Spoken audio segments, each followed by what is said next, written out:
warahmatullahi wabarakatuh. Selamat pagi semuanya. Salam sejahtera bagi kita semua. Kepada yang terhormat Ibu Endah Widyastuti selaku dosen pengampu mata kuliah Analisis Formasi Dasar serta teman-teman semua yang kami cintai dan kami banggakan. Pada kesempatan kali ini, kami kelompok 1 akan mempresentasikan hasil dari diskusi kami mengenai titrasi redox. Next. Sebelum memulai presentasi, izinkan kami untuk memperkenalkan anggota dari kelompok 1. Yang pertama ada Rizka Rizkotul Amaliah dengan NIM 4313421001. Yang kedua ada Melani Kusnaidi dengan NIM 4313421002. Yang ketiga ada Ananda Dwi Septiana dengan NIM 4313421003. Yang keempat ada saya sendiri Mela Agustin Sudarso Putri dengan NIM 4313421004. Dan yang terakhir ada Eva Putri Istiqomah dengan NIM 4313421005. Next. Nah, di sini kami akan membahas materi mengenai yang pertama ada pengertian dan prinsip dasar, yang kedua ada metode terkait, yang ketiga penggunaan metode dalam penentuan kadar suatu sampel, yang keempat ada perhitungan massa atau kadar analit, dan yang kelima ada pemilihan indikator dalam pelaksanaan titrasi. Next. Materi selanjutnya akan dijelaskan oleh teman saya. Kepada Rizka Rizkotul, waktu dan layar kami persilahkan. Baik, terima kasih. Saya akan menjelaskan tentang pengertian dan prinsip dasar dari titrasi redox. Pengertian. Titrasi redox sendiri merupakan redox titrasi yang melibatkan reaksi redox antara titran dan analit. Kemudian apa aja yang melibatkan titrasi redox? Yang pertama itu ada oksidator atau sebagai agen oksidasi. Apa itu oksidator? Yaitu substansi yang menyebabkan terjadinya oksidasi dari substansi yang lain. Kemudian yang kedua ada reduktor sebagai agen pereduksi, yaitu substansi yang menyebabkan terjadinya reduksi. Kemudian ada prinsip dari reaksi redox. Reaksi redox itu yaitu oksidasi sendiri adalah proses yang menyebabkan hilangnya satu atau lebih elektron dari dalam zat. Zat yang mengalami oksidasi menjadi lebih positif. Reduksi adalah proses yang menyebabkan diperolehnya satu atau lebih elektron oleh suatu zat. Reduksi proses pengambilan elektron dalam suatu atom atau ion maupun molekul. Sebaliknya, oksidasi adalah proses pembebasan elektron dari sebuah atom ion atau molekul. Oksidasi selalu dilanjutkan dengan reduksi sehingga terjadilah reaksi redox. Di sini ada sebagai contoh yang pertama ini oksidasi yang pertama dengan reduksi yang kedua. Selanjutnya ada reduksi yang pertama dengan oksidasi yang kedua. Oksidasi dengan reduksi yang pertama itu merupakan setengah reaksi sistem reduksi yang terreduksi. Kemudian dari reduksi yang kedua ke oksidasi yang kedua yaitu setengah reaksi sistem oksidasi yang teroksidasi. Proses dari oksidasi dengan reduksi terjadi bersama-sama dan itulah yang dimaksud dengan titrasi redox.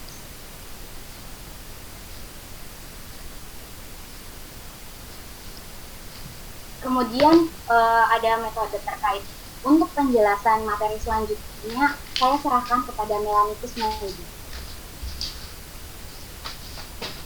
Baik, di sini saya akan menjelaskan materi mengenai metode yang terkait. Berdasarkan sifat larutan bakunya, maka titrasi redox dibagi atas oksidimetri dan reduksimetri.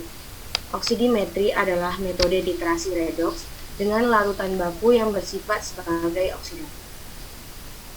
Berdasarkan jenis oksidatornya, maka oksidimetri dibagi menjadi yaitu yang pertama ada permanganometri, yang kedua ada dikrometri, yang ketiga ada serimetri, yang keempat ada iodimetri, yang kelima ada iodatometri.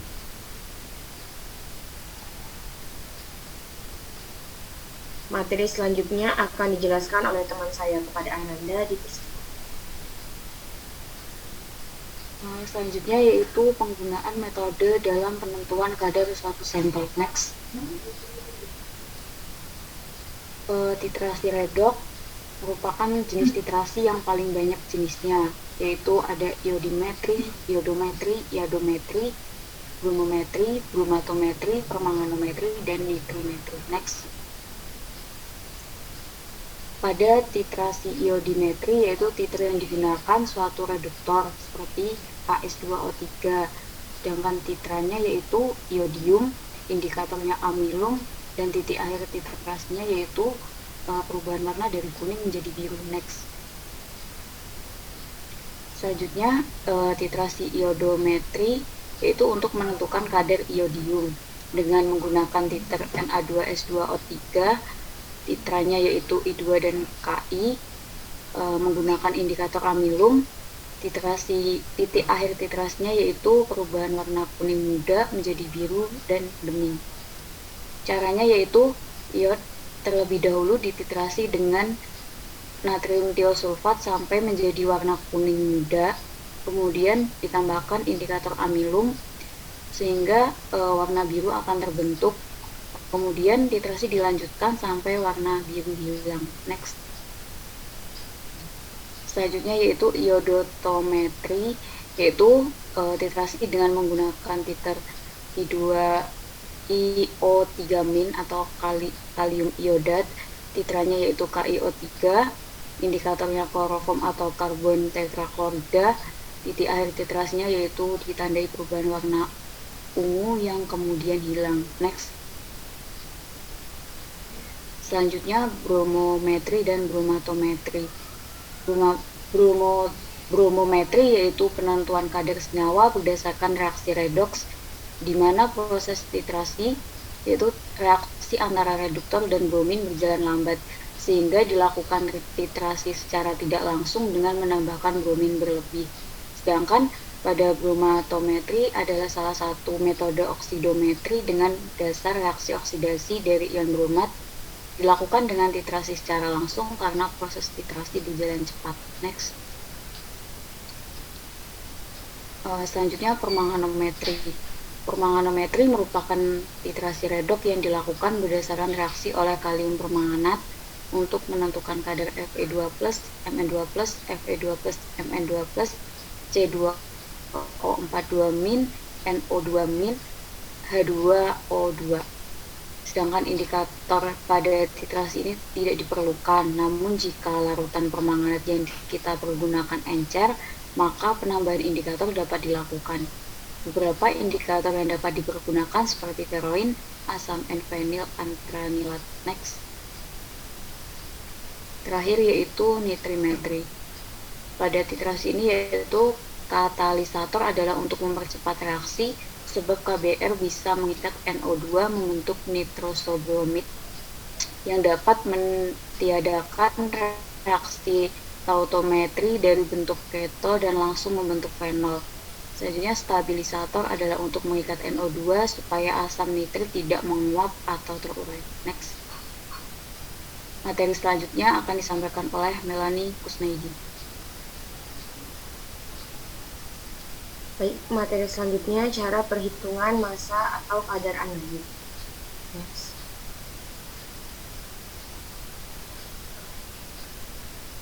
Perhitungan kuantitatif. Perhitungan kuantitatif dari titrasi redoks dapat dilakukan dengan menerapkan prinsip stokiometri reaksi redoks. Pada suatu reaksi redoks berlaku konsentrasi elektron antara agen pengoksidasi dan agen pereduksi, sehingga rumus yang didapat yaitu mol elektron yang hilang dibagi dengan mol agen pereduksi dikali dengan mol agen prereduksi, sehingga mol elektron yang diperoleh dibagi dengan mol agen pengoksidasi dikali dengan mol agen pengoksidasi. Next. Perhitungan kadar. Titrasi redoks merupakan proses titrasi yang dapat mengakibatkan terjadinya perubahan valensi atau perpindahan elektron. Penentuan kadar. Yang pertama, tambahkan sekitar 2 mili indikator, misalnya kanji. Kemudian dititrasi lanjutan sampai warna biru tepat hilang. Yang kedua, lakukan 3 kali penentuan. Dan yang terakhir, perhitungan kadar. Dengan rumus, persen CU sama dengan faktor pengenceran dikali dengan P kali N Na2SO2O3 dikali dengan BeCu dikali 100 dibagi dengan berat sampel. Next.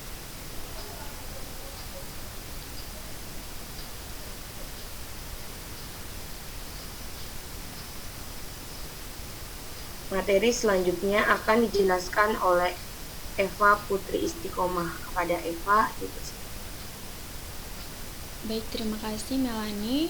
Selanjutnya saya akan menjelaskan tentang subbab indikator titrasi redox. Next.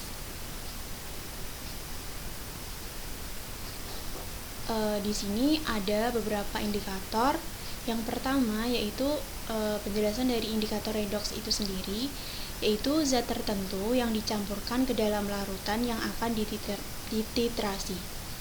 Zat yang dipilih ini biasanya bersifat sebagai oksidator atau reduktor lemah, atau zat yang dapat melakukan reaksi redoks secara reversibel. Syarat zat yang digunakan sebagai indikator redoks meliputi yang pertama yaitu indikator harus dapat mengalami reaksi reduksi atau oksidasi dengan cepat. Kemudian yang kedua, indikator harus dapat mengalami reaksi redoks reversibel dengan cepat. Next.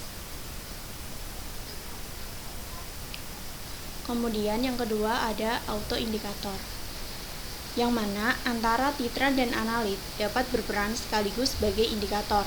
Di sini dicontohkan yaitu titrasi antara alkohol dengan kalium dikromat. Kemudian yang ketiga ada indikator amilum. Indikator amilum ini dipakai untuk titrasi redoks yang melibatkan iodin dalam titrasi iodometri dan iodimetri. Amilum dengan iodin membentuk senyawa kompleks amilum iodin yang berwarna biru pekat. Pembentukan warna ini sangat sensitif dan dapat terjadi walaupun iodin yang ditambahkan dalam jumlah yang sangat sedikit. Next.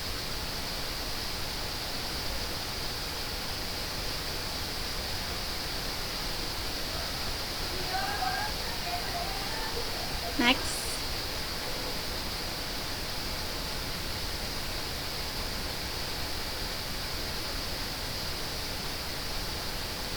Baik, demikian yang dapat kelompok kami sampaikan. Kurang lebihnya kami mohon maaf. Dan untuk teman-teman yang ingin bertanya, silakan mengisi pada kolom diskusi. Sekian, akhir kata, wassalamualaikum warahmatullahi wabarakatuh. Recording stopped.